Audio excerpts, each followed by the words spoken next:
Hello, everybody. Welcome to Take the Black Live, the show where myself, Dan Selcke of winneriscoming.net, and Mia Johnson, entertainment editor at fansided.com. cover all things Game of Thrones, Song of Ice and Fire, Star Wars, Star Trek, Sandman, Stranger Things, Vikings, The Witcher, Wheel of Time, fantasy, sci-fi, all of these things.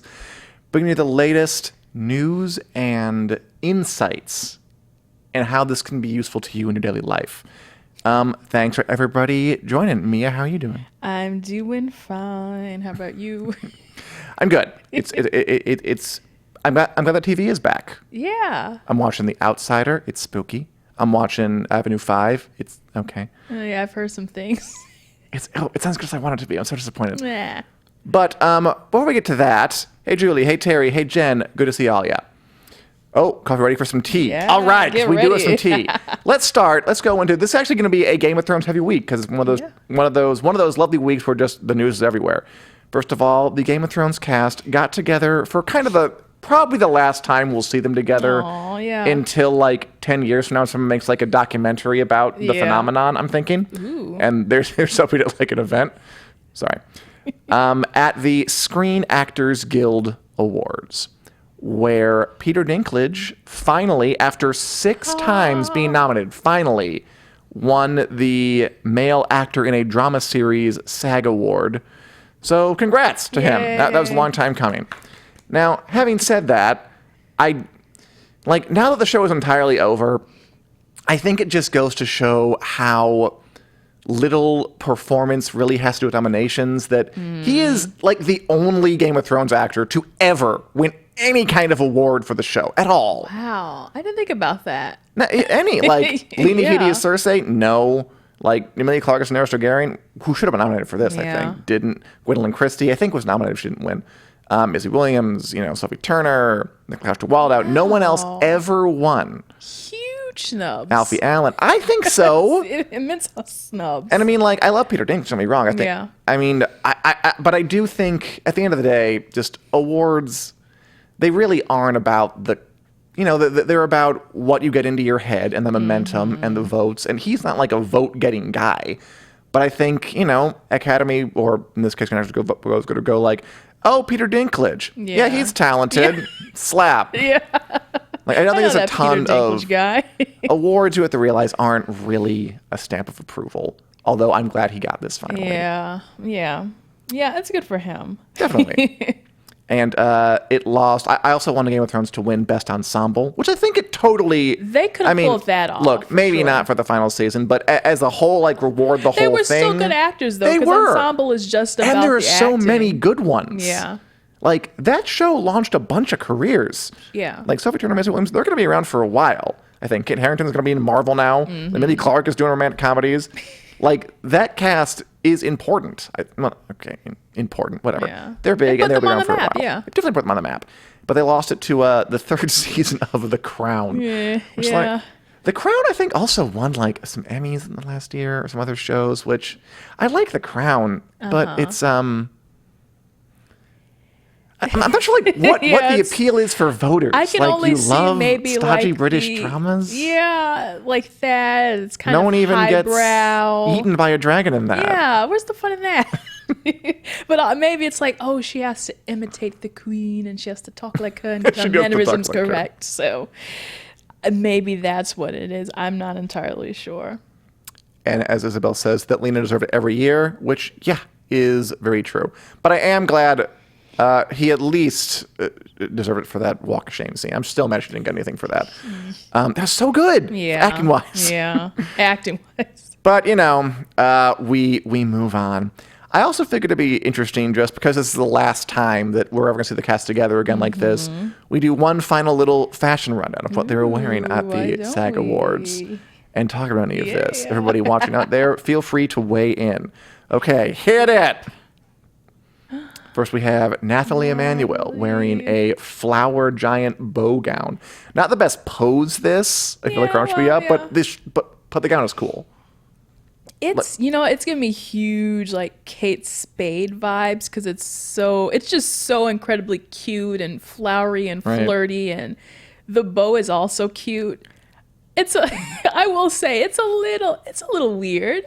It's not your typical average dress. We've got a big giant bow on the front, but big giant bow and lots of volume. Yeah, I feel like of that's volume. something that doesn't really get done a lot on award shows, even though it's like like they wear that in like Korea, like the big volumized dresses. Yeah, but it does look like like a traditional sort of But dress. here it's like you're supposed to be like really like you know, like tailored to your body and whatever. I think it's cool. I think it's fun. It's interesting. It speaks to me because it's cute with the little like yellow flowers and stuff. So it's on brand for me at least. It also like it's pretty cold here in Chicago right now, and that's like a summer ass dress, and Jen so that says, that looks makes like she's me ready for the balls. Yes, that's so cute. like she looks like ready for like a really fancy Easter egg roll. Is what I'm getting from it. Okay. All right, well, we've got more to say, don't we? Do we? We're down to men's fashions. We have Yeah, we do. Alfie Allen wearing, you know, a suit, but you know, I love this jacket. I love like the kind of maroon. I love maroon. I think it's a great color. Fun print. Yeah, like kind of. I don't think it's flowers. It's just like red dappled nonsense. And he's got like a little gold chain action going on against the black shirt. Yeah, get some bling. Yes. Oh, actually, like a dapper guy. he's wearing Targaryen colors, red and black. He's representing Na, na, na, na, na. for his felled queen. Yeah, I like that. That works. Good for you, Alfie. Represent your dead queen. Okay, I think Oh wait, he died too, though. Whatever, he died for her. this is my Sophie favorite Turner. look. Hot ass pink. I think it's Louis Vuitton. Yeah, can't go wrong, right? Yeah, it's like a real chic sort of Barbie doll. Yeah. I used to, a lot of my old the Barbie Deathly dolls. Hallows on her arm. No, just triangle. Yeah.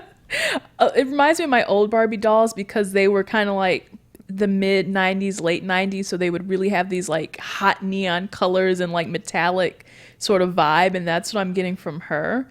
Maybe like the cut is kind of like 50s though. I'm getting from like, you know, like the swimsuits and all that. Right. But I'm really in love with that. The color's kind of 80s. And I love the belt. The belt's cool. Yeah. I like a giant belt. It's kind of like it's kind of like her version of a giant bow. It's like she's gonna have a belt instead. Yeah, it's very. You gotta cool. have a statement piece, and that was hers. And the tattoo.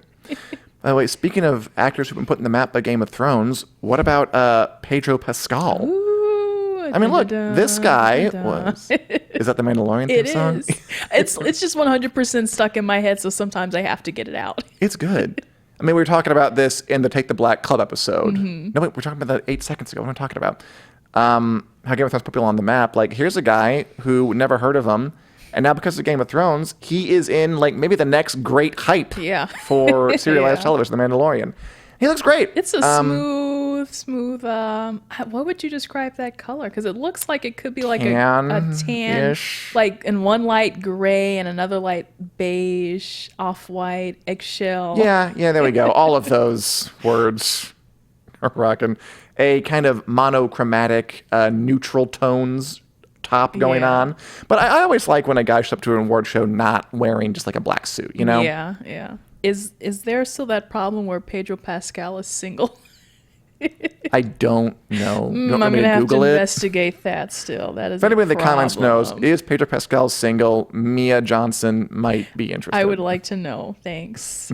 Okay. Who's next? And finally, we have someone who always knows how to turn a look, Gwendolyn Christie, Brienne of Tarth, also kind of going for voluminous. Yeah. In all black against the blonde is fun, right? It is. What is that giving me? Kind of like a Crimson Peak vibe, like with the dark Victorian sort of, even though it's like a really, really blown out dress. I'm getting like a raven sort of bird because she's got the flowing poofy likeness, looks like feathers. It does look like fun, like whee, like swishing it around. Like it's dark, but it's fun. Like it kind of looks like, I know it's not, but like all the crinkles sort of look like tissue paper. Like it's almost made out of it. Yeah, like if you get a gift and the tissue paper is like in the bag. Yeah, it's like crinkly. I would like to see that dress without her doing the twirls because I don't know. I want her to do more twirls. I think that dress requires you to do twirls, or else it's not going to hang very. It might look like a hefty bag, a trash bag. A little bit, yeah. But Julie is not a fan of this one. It's not her best. It's not her best, but she's still having fun, and that's all that matters. She's clearly having fun.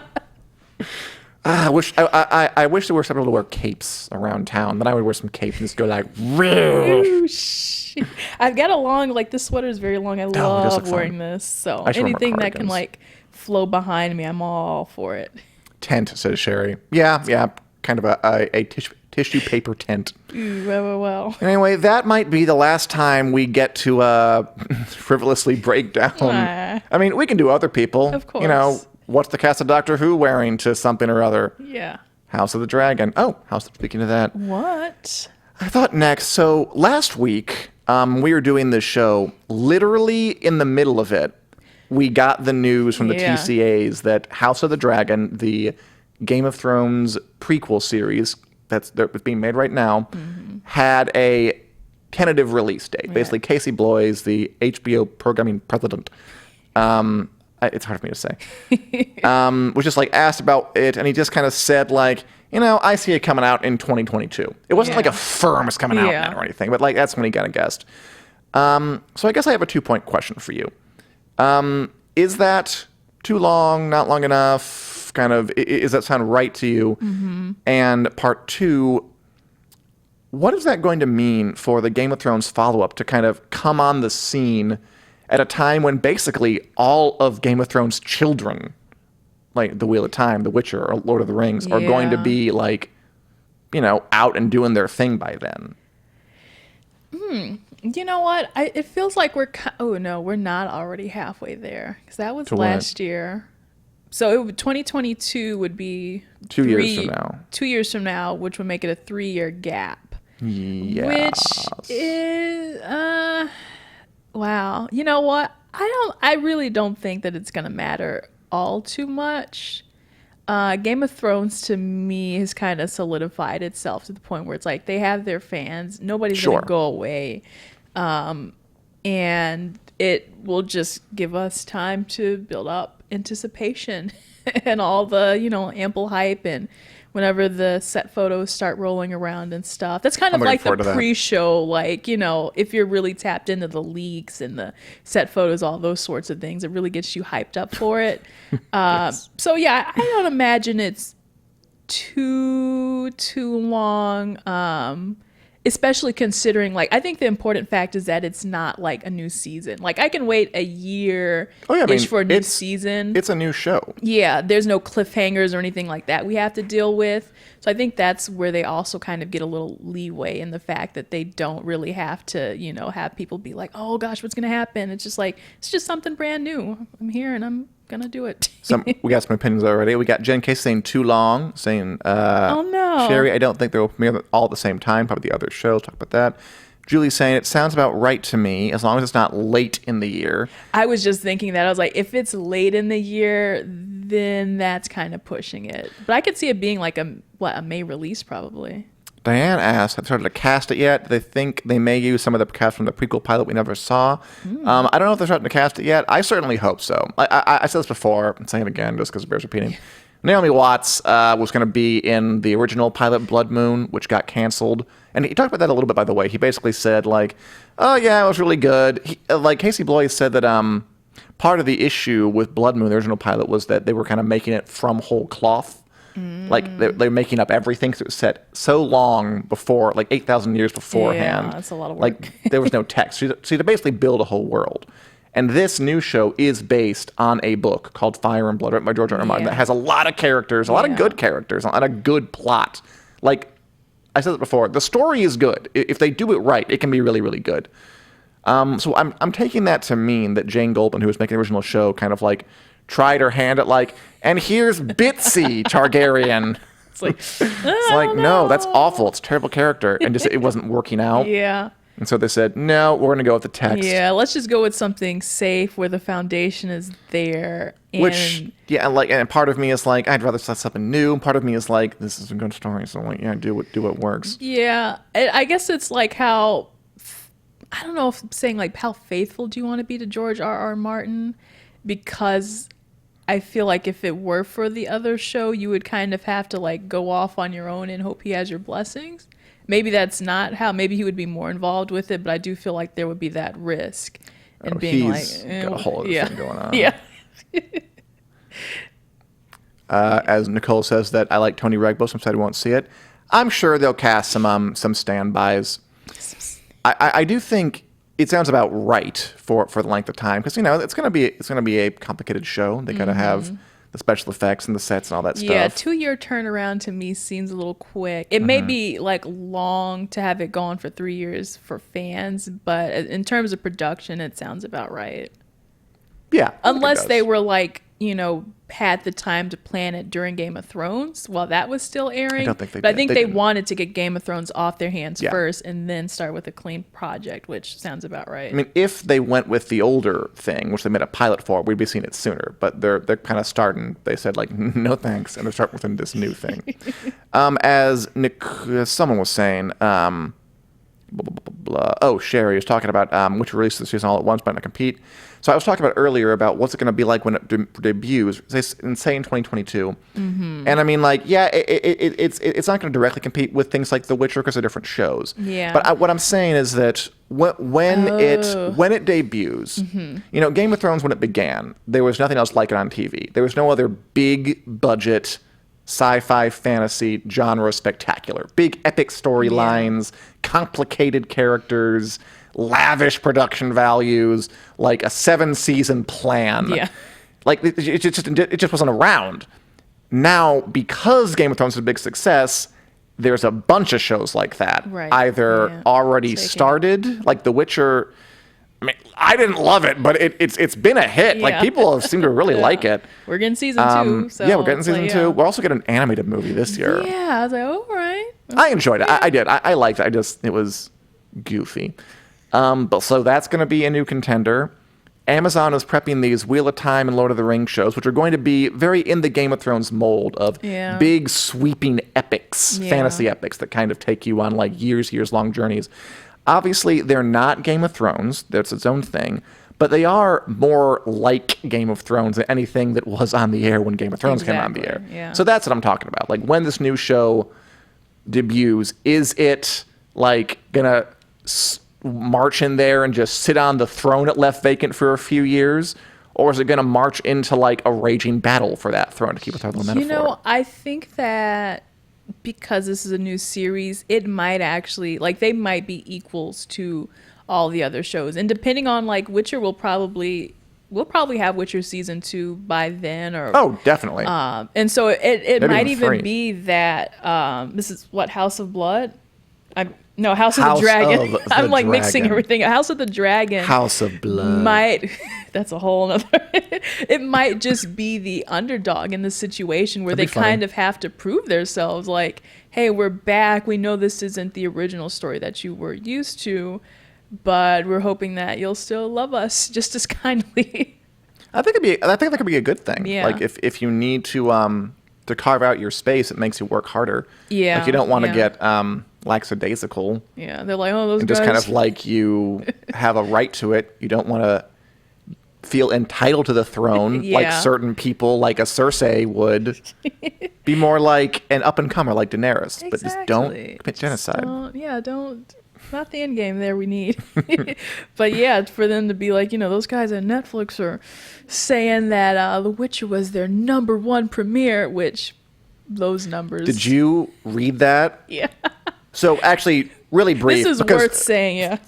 Folk are talking about The Witcher. Nicole says The Witcher was good and could have been done better, but so many people were confused because of the timeline. Totally agree. Did you watch it, by the way, The Witcher? I did. I'm tempted to see if I want to finish it. I would need some convincing. I'm probably not going to provide that for you. See if anybody in the comments wants to provide that. Basically, Netflix said it was a giant success. 76 million people watched it, but it also like changed the way it measures views. Yeah. So instead of like 2/3, like you have to watch 2/3 episode to be counted as watching it. It was 2 minutes. So I'm like, okay. Even I tuned in for the. I told you I watched it once. So you're counted. And I gave up 3 minutes in.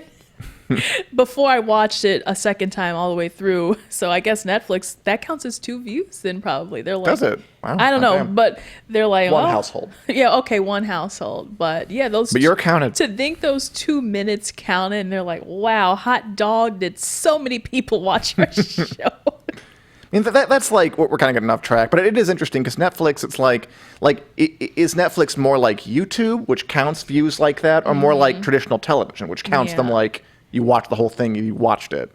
Like, I think that's like where it is. Trying to be more like YouTube. I think especially in this race to one up Game of Thrones, to be like, hey, look, our thing is better than yours, or it's, you should be scared.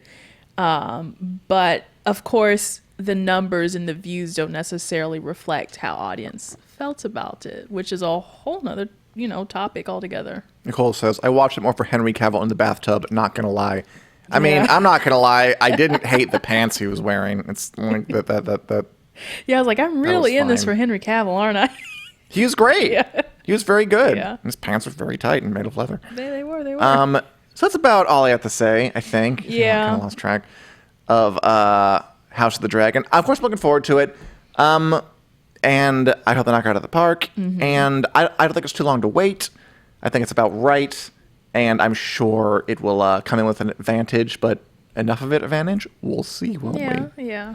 You wanted to discuss new development in the world of literature. Yeah. So there is a new Hunger Games prequel novel coming out, which it is called The Ballad of Songbirds and Snakes, which, okay. It's a better title than Rise of Skywalker. Yikes. And so previously, like, all we knew about this book was that it was supposed to be a prequel, like 64 years before the Hunger Games, or the Hunger Games books that we read and the movies and stuff. But we didn't really know who the main character was going to be. Mm-hmm. And so yesterday, actually, Entertainment Weekly revealed that the protagonist of this story would be Coriolanus Snow, who we know is... Yeah. Okay.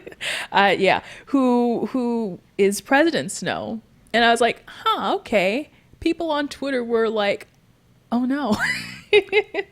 Do you know enough about like the Hunger Games to know? I mean, like he's the bad guy of the movies, right? He's Donald Sutherland. He's Donald Sutherland. And so now this is like him when he's young, right? Right. So yeah, this is like an origin story of sorts, like how he came up, from the ground up to be the evil murderer that he is. Isn't that interesting? So I guess my question is, because I have heard folk who love it like saying like, that's bad, that should be someone else. Like, as a Hunger Games fan, why is this not going over well with some people? I think for the most part, I call this actually the Joker syndrome. Ooh. Because it's like Suzanne Collins actually did write a phenomenal amount of characters. Like Haymitch, obviously, I think people really wanted. That's him, by the way. There, dazzling illustration. Is that from the book? Is it? I believe so. Or I don't know if it's going to be the cover, but that's him. That's him young. But the fact that she wrote so many good characters, like I said, Haymitch, Effie, some people like Senna, who was Lenny Kravitz, all these people who were heroes, so to speak.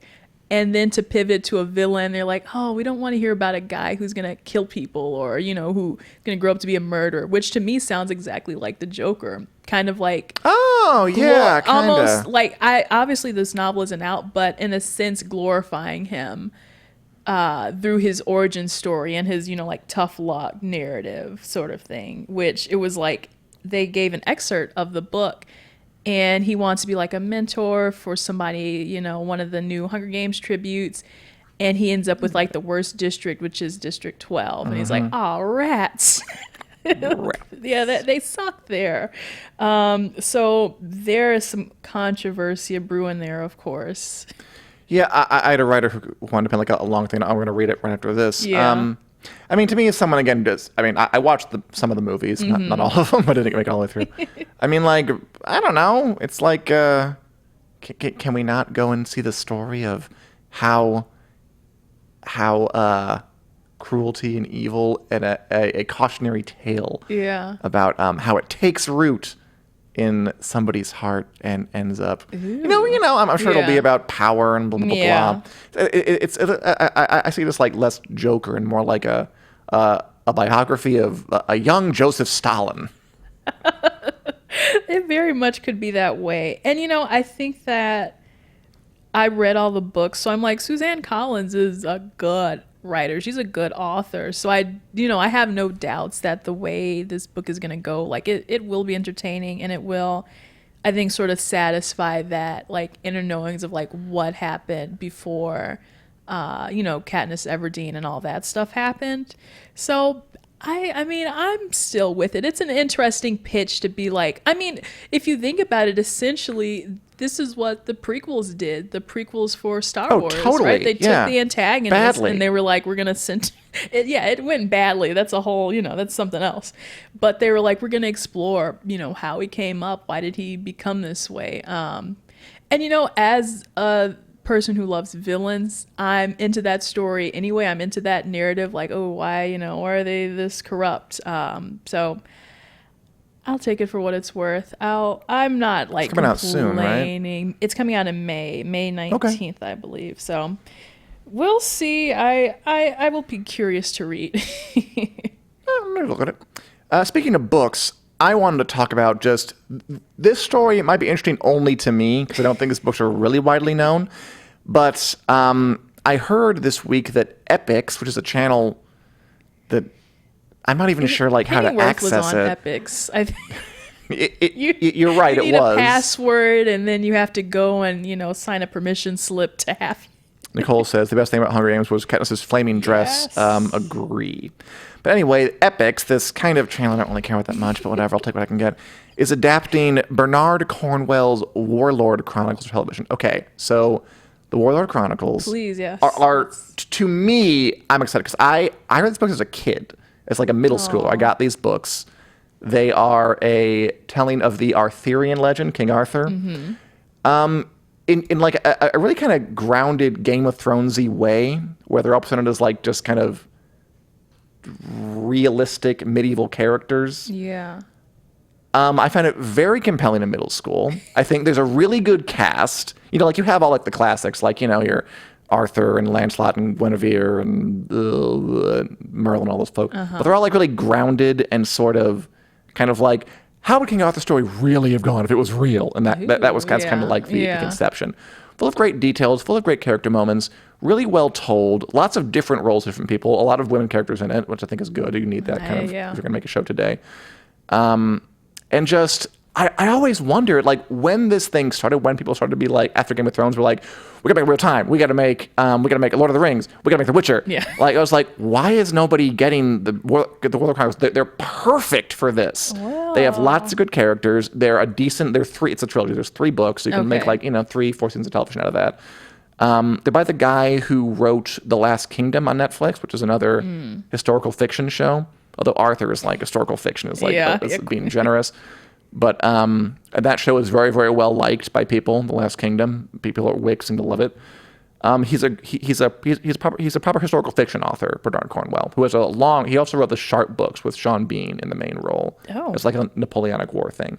He's good. And to me, this is his best work that I've read. So I am very psyched about this personally, because I think if done well, this could be fantastic. I hate that it's on Epix. Yeah. Because again, I don't. Is that a streaming service? Is that a channel? I don't even know. I'm pretty sure it's a channel, just like a regular cable channel. I think the branding isn't great. To me, when I see it, it looks like one of those channels that comes on like, free standard over-the-air television. And so I'm like thinking like MASH or something is going to come on Epix, like those types of shows. So when it was like, oh yeah, we're going to do Pennyworth. And I guess now it's like, oh, you guys are trying to, I think they might need like some rebranding and remarketing and they'll find their footing. And then you'll be able to find out how you can watch it. I hope that Netflix picks it up. This is what I'm hoping. They make World of Chronicles. Yeah. It's going to be called The Winter King. It's going to be the title of the show. Yeah. It's the first book, which is a better title than World of Chronicles. Hope they make the first season. It kind of is whatever because it's on Epix, and then Netflix picks it up, like they did The Last Kingdom, which was also like it was on BBC, I think, first. And then it goes on from there because I want people to see it. Yeah. And I want it to be good. Nicole says that she got her. Yeah, it is like freeform, sure, very much like freeform. I got my daughter into the Arthurian legend. I currently have her watching the cheesy sci-fi adventures of Merlin, which I also watched when I was a kid. Those were fun too. But Which one? There was like a cheesy sci-fi channel Merlin show back in the day. Wow. It was like the CW does the Arthurian legend. It was like young, like hunky people in like, I'm Merlin and I cast like magic missile on you. Oh, but not the like BBC British Merlin though. Like that's There's one with Sam Neill. That was pretty good. Oh man. I'm gonna have to do my research. I know one of Yeah. them. You went up on your Arthur stuff. Yeah. My Arthur. You got to get your King Arthur stuff. I'll go sit at my round table and go figure it Morgan out. Le Fay's a big character in it. Yeah. This series could be really good. It's very. I mean, okay. Nicole says that Brown wasn't hunky. Fine, willowy, Aw. goth hot, whatever you want to say. I'm looking forward to that. We'll see how it goes. Finally, are you watching anything you want to discuss, Mia? You know, I am getting through tonight. I'm gonna watch the season 1 finale of Westworld, and I'm gonna do season 2 because How'd you enjoy that?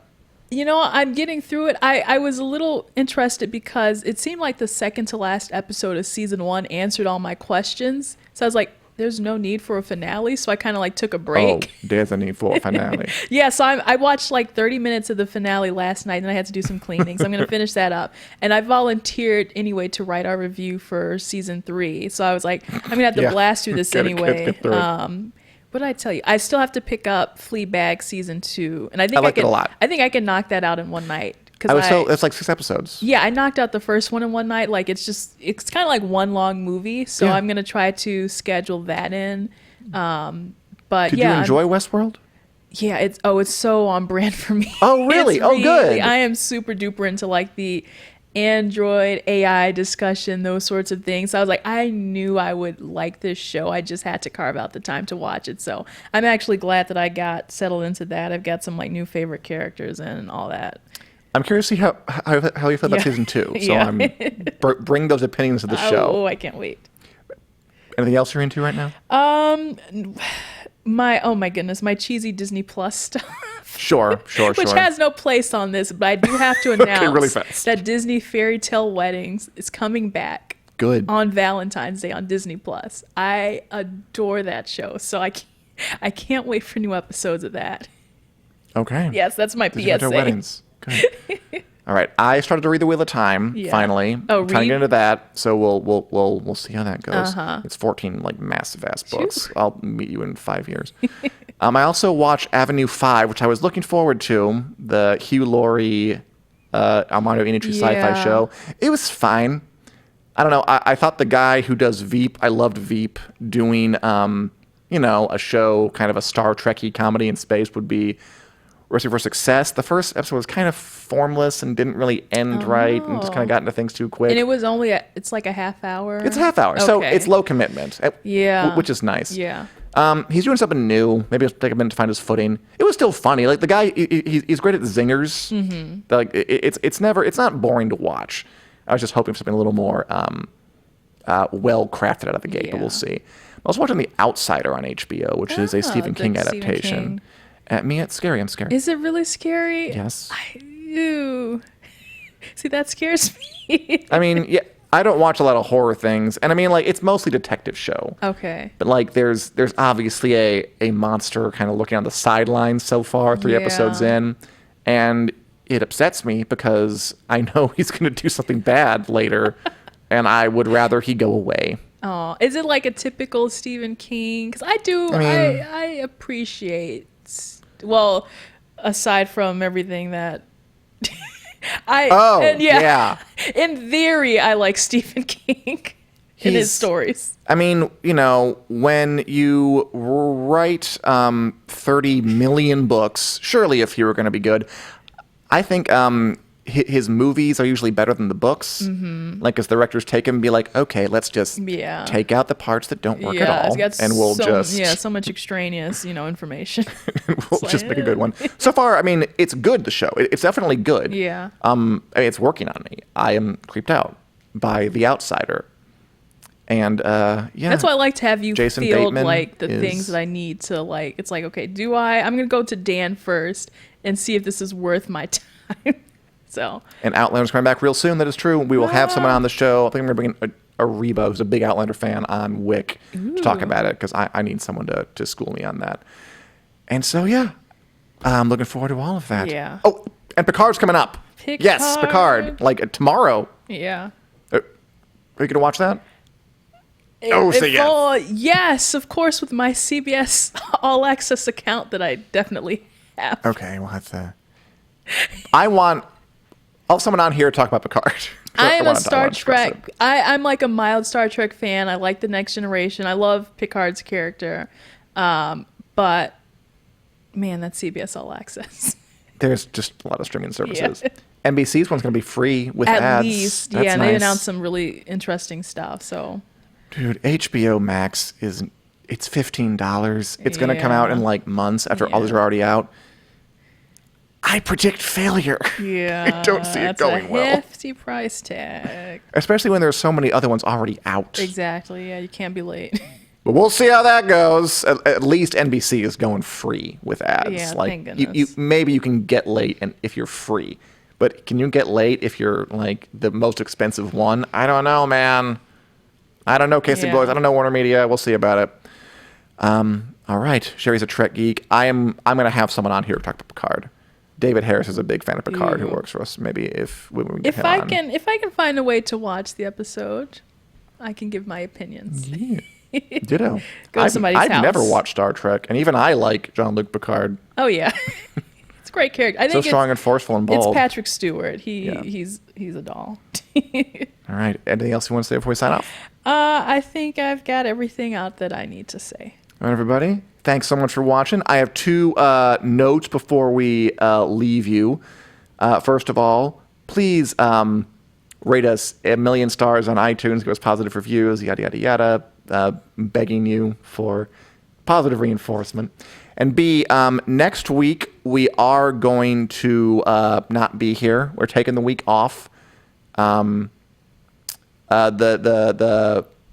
lovely folk who help us make the show are going to be otherwise engaged at the Super Bowl. Yeah, I think yeah. that's the reason, right? That's right. Yeah. And so we're going to take the week off. We'll be back in 2 weeks, 2 Wednesdays, the February whatever, with more news, more insight, more everything. And we will see you then. Bye, everybody. Bye. Have a good night.